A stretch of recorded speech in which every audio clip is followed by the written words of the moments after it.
সারা দেশে তীব্র ঠান্ডায় বাড়ছে শীতার্ত মানুষের দুর্ভোগ। সবচেয়ে বিপদে পড়েছেন ছিন্নমূল এবং নিম্ন আয়ের মানুষ। বিভিন্ন জেলার ওপর দিয়ে বয়ে যাচ্ছে এই শৈত্যপ্রবাহ। আগামীতে শীত আরও বাড়বে বলে পূর্বাভাস দিয়েছে আবহাওয়া অফিস। প্রতিনিধিদের পাঠানো তথ্য এবং ছবিতে রয়েছে একটি ডেস্ক প্রতিবেদন। পঞ্চগড়ে বরফের মতো ঠান্ডা অনুভূত হচ্ছে। গত 5 দিন ধরে 10 ডিগ্রির নিচে তাপমাত্রা রেকর্ডের মধ্য দিয়ে উত্তরের হিমাঞ্চল পঞ্চগড়ে বয়ে যাচ্ছে মৃদু শৈত্যপ্রবাহ। চরম দুর্ভোগে পড়েছেন দিন এনে দিন খাওয়া মানুষ।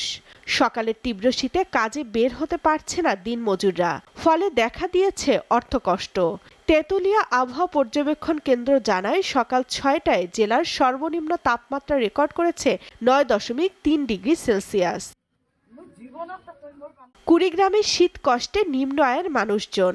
দিনে তাপমাত্রা বৃদ্ধি পেলেও সন্ধ্যা নামার সাথে সাথে ঘন কুয়াশার সাথে হিমেল বাতাসে বেড়েছে শীতের তীব্রতা। কনকনে ঠান্ডায় স্বাভাবিক জীবনযাত্রা ব্যাহত হয়ে পড়েছে। কনকনে ঠান্ডায় গ্রামাঞ্চলে হতদরিদ্ররা খড়কুটো জ্বালিয়ে শীত নিবারণের চেষ্টা করছে। মধ্যরাত থেকে সকাল পর্যন্ত কুয়াশার চাদরে ঢাকা থাকছে সমগ্র জেলা। দিনাজপুরে শীতে জুবুথুবু অবস্থা মানুষের। সারাদিন দেখা নেই সূর্যের। কাজ না পেয়ে পরিবার পরিজন নিয়ে দুর্বিষহ জীবনযাপন করছে অনেকে। জেলার আবহাওয়া কর্মকর্তা তোফাজ্জল হোসেন জানান, সকাল 6টায় সর্বনিম্ন তাপমাত্রা রেকর্ড করা হয় 11 ডিগ্রি সেলসিয়াস। শীত আরও বাড়বে বলে পূর্বাভাস দিয়েছেন তিনি। চুয়াডাঙ্গায় গত 1 সপ্তাহ ধরে শৈত্যপ্রবাহ অব্যাহত রয়েছে। শীতের দাপটে কাবু 4 উপজেলার 13 লাখ মানুষ।